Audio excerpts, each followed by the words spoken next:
¿La planta de la que sale la uva?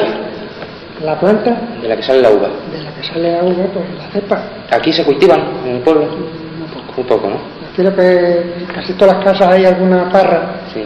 una parra que sirve para sombra también, para el patio. ¿Y vino se ha hecho aquí en el pueblo, entre los vecinos? Se hizo en una ocasión que había unos cuantos aquí en una parte del pueblo que le llaman La Solana, Sí.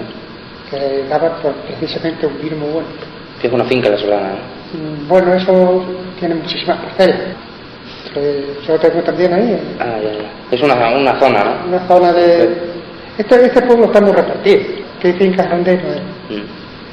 Y ahí en La Solana pues había, por ejemplo, un cuñado mío, tenía un trozo, un hermano también tenía, Sí. otro que le llamaban Perdigón también, en fin, había unos cuantos cachos de viñas ahí que hacían el vino ellos mismos.